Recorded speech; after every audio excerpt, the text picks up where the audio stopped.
Salam dəyərli müəllimlər. Deməli, impulsun saxlanma qanununa aid maraqlı bir sualla sizi tanış eləmək istəyirəm.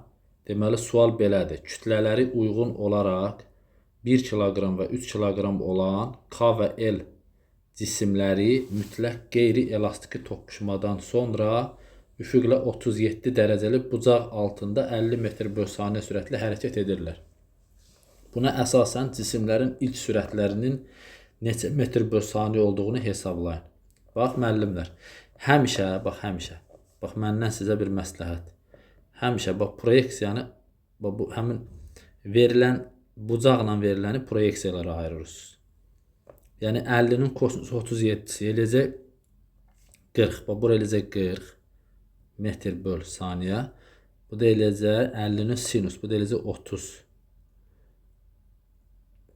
metr/saniyə. İndi biz bilirik ki, bunlar toqquşandan sonra kütlələr toplanır və bir sürətlə hərəkət edir. Yəni ki, nə demək istəyirəm? Sözümün canı odur ki, bax bunun impulsu bunun impulsuna bərabərdir. Bax bu elin əvvəlki impulsu sonrakı impulsuna bərabərdir. İmpulsun saxlanma qanununa görə. İndi yazaq. Bax yazıram. Deməli birinci K-nın əvvəlki impulsu bərabərdir K-nın sonrakı impulsuna. K-nın əvvəlki impulsu kütləsi 1-dir, sürəti VK-dır. Sonrakı impuls axı biz dedik, kütlələr toplanır. Yəni 1 üstəgəl 3.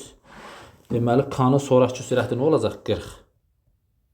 Bu da eləyəcək deməli 160. Yəni K-nın əvvəlki sürəti deməmişkən 160 imiş. İndi keçirik növbəti suala.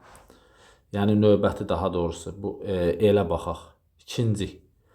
İkinci yenə eldə də deməli yazıram burada bax. Elin əvvəlki impulsu elin sonrakı impulsuna bərabər olmalıdır. Elin əvvəlki impulsu kütləsi 3-dür, sürəti V-dir. Sonrakı impulsu da biz dedik axı kütlələr toplanır. Yəni 1 üstəgəl 3 və sonrakı sürət. İkisi birlikdə eyni sürətlə hərəkət eləyir də. Onda buradan 3 dənə VL bərabərdir 4 vur 30 və buradan VL-i tapdım neçə? Deməli 40 metr/saniyə. Deməli cavabımız nə olacaq? K-nın əvvəlki sürəti 160, L-in əvvəlki sürəti 40. Cavab C variantı. Diqqətinizə görə sağ olun.